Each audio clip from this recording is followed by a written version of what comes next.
Kalau kita lihat sebenarnya, apa yang dilakukan oleh pemerintah bersama juga dengan regulator di sektor keuangan ya, Bank Indonesia misalnya, ini memang sudah tepat ya.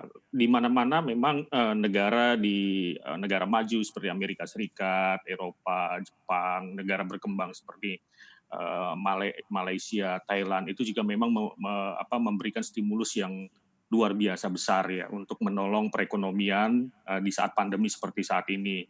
Saya rasa respons dari pemerintah ini sangat tepat, ya memang karena kalau kita lihat sejak awal tahun, 2020 perekonomian pasti terkena dampak yang sangat, besar ya. Kemarin di kuartal 1 kita lihat pertumbuhan ekonomi sudah turun ke 2,97%, padahal waktu, kuartal 1 PSBB belum ditetapkan.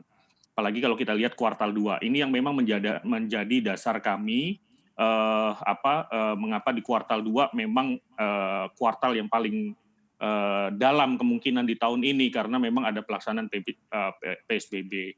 Nah, apa yang kita bisa lihat dari kuartal 1 yang kemarin bahwa, penurunan yang cukup dalam terjadi di private, consumption atau konsumsi rumah tangga dan juga investasi.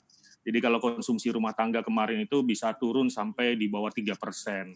Nah, satu-satunya harapan untuk menopang pertumbuhan ekonomi tahun ini memang dari belanja pemerintah, untuk menolong juga dari sektor konsumsi. Mhm. Jadi memang dengan stimulus yang, cukup besar ya, bahkan terbesar kalau kita lihat dalam beberapa periode krisis, ini memang suatu langkah tepat untuk menopang supaya consumption growth-nya juga bisa tumbuh tinggi karena kontribusinya luar biasa besar juga buat perekonomian kita di atas Oke. 54%. Mhm. Pak Andri, kalau kemarin kan kita sempat melihat bahwa video Pak Jokowi, bisa dikatakan menegur begitu, Mhm. kementerian atau menteri-menteri terkait dengan serapan anggaran yang dikatakan dinilai begitu cukup lambat dalam penyaluran ataupun penyerapan anggaran. Anda tadi mengatakan bahwa yang bisa juga menopang adalah belanja pemerintah. Seperti apa nantinya serapan anggaran bisa membantu begitu, pergerakan, roda perekonomian, Pak? Oh, besar sekali jadi, memang kalau kita lihat kuncinya adalah kepada, kecepatan, penyerapan anggaran di Kementerian Teknis misalnya ya. Karena kalau kita lihat dari alokasi anggaran yang sudah ditetapkan oleh Kementerian Keuangan misalnya sudah luar biasa besar. Jadi kalau kita bicara tentang stimulus ada 2 hal, dari sisi nominal, stimulusnya dan juga bagaimana kecepatan, dari, penyerapan anggaran terutama untuk bantuan sosial ya.